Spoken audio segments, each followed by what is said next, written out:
Waheguru Ji Ka Khalsa, Waheguru Ji Ki Fateh. Welcome to another segment of Khoj Gurbani's a-sabad-a-day. Our recitation, Bavan Akhri, composition of Kabir Ji, page 340 of the Guru Granth Sahib Ji, and we recite sloks 39 and 40. The recitation begins with the letter Sasa from the alphabet. Sasa, so Nika kari Sodhah, ghat parchay ki baat nirodho. घट परचय जो उपजय पाओ, पूर रहा तह त्रिभुवन राओ. So from Sasa, the lesson to be gleaned is so Nika kari. So this is an action that Kabir Ji is telling us to take. And the action is so Nika kari. Nika means to make beautiful what is beautiful. It also means small, but here the context is beautiful, or the most desirable thing to do, if you will, if you want to think of it that way. So he's saying so Nika kari. So is a reference to that, in this case, the mind. So Nika kari, make the mind beautiful. That's what he's saying. So Nika kari. How? Sodho. Sodho means to understand, to reflect, to shape. So what he's saying is that we need to engage with our minds and shape it. Shape the mind.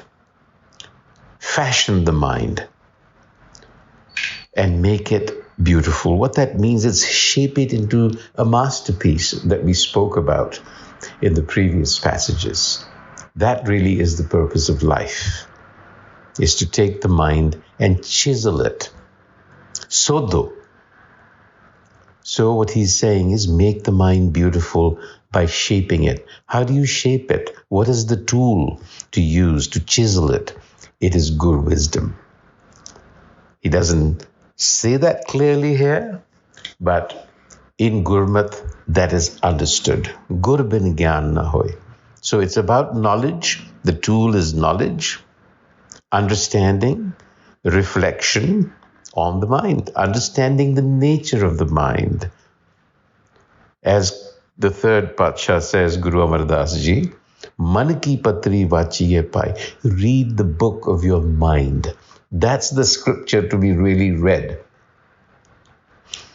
And he goes on to say, Ghat parcha ki baat. This is really all about Ghat parcha. Ghat means the heart, the core of one's being, the inner cave, if you will. Ghat parcha ki baat. Parcha is familiarity. I would say it's intimacy. So Kabir is saying it is all about intimacy with the mind. And how do you get there? Nirodho, restraint. You have to restrain the mind in order to get to the bottom of it. You see? And ghat parche jo upajay pao. Ghat parche, when you become intimate with the mind, or when you get to the bottom of it, jo upajay pao, then what arises is pao, which is generally translated as love, but I would add to it a sense of reverence, a sense of awe, vismad. Because the mind is manasa milana koi, as Kabir says. And then he says, Pura reha teh tribhuvan rao. When that feeling of awe and wonder arises, it is accompanied by the experience of the presence of Tribhavana Rao, the ruler of the universe, the creator. So make the mind beautiful, shape it with good wisdom. That's how you make it beautiful. And it is a matter of restraining the senses, holding it back, and then plumbing the depths of one's being. Ghat parchay ki baat. And then deep within the heart will arise the sense of vismad and pao. And the presence of the Creator will be felt. And now to the letter Kakha. Kakha, khoj pare jo koi, jo khojai so bahur na hoi. Khoj bujjai jo kahe bichara, khoj bujjai jo kare bichara. Tau pav jal taran na lave bara. Na lave bara. Without any waste of time, in a flash. What happens in a flash? He says, Kakha khoj pare jo koi. One who engages in the quest. It's a quest, khoj, a seeking. Khoj pare jo koi. Jo khoja, so bahur na hoi. The one who is on this quest is actually on the road to freedom. Bahur, meaning you're not going to repeat your mistakes over and over again. You're not going to remain limited or bound by whatever it is that binds you. Freedom, liberation from these constraints. So you're on that road. Khoj bujjai jo kare bichara. So there is bujjai. This is discernment. This is a matter of unraveling a mystery. Jo kare bichara. How do you do it? Bichara. Contemplative reflection. Then you develop discernment. And then Kabir says, To bhavjal tarat na lave bara. Bhavjal, the ocean of life, the ocean of fear, to swim across na lave bara without wastage of any time. So this is a metaphor for liberation that happens in an instant.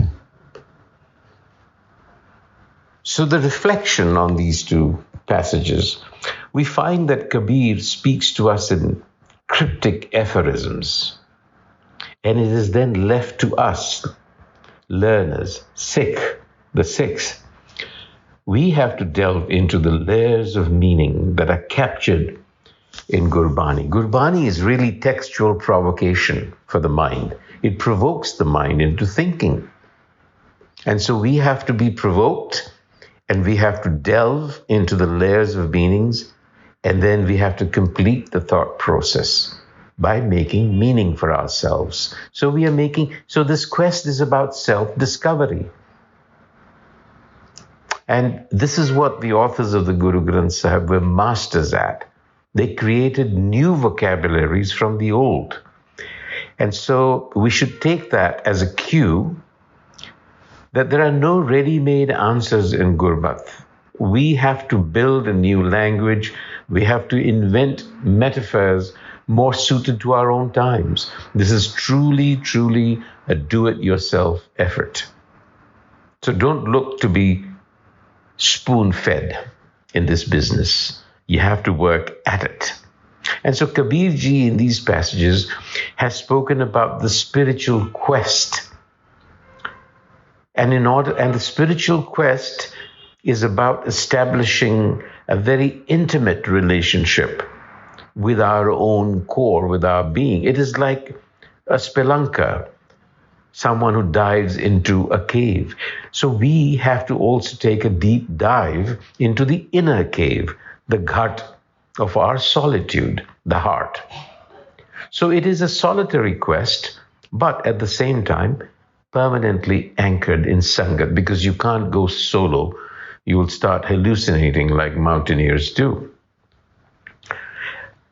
But again, spelunking, diving into caves, can be scary, especially for those who are claustrophobic. Solitariness can be frightening, and it is to most of us. The French philosopher Montaigne put it very succinctly, saying, solitariness haunts us with fear of boredom and loss of social reward. The idea that I'm missing out on some action out there if I don't engage socially.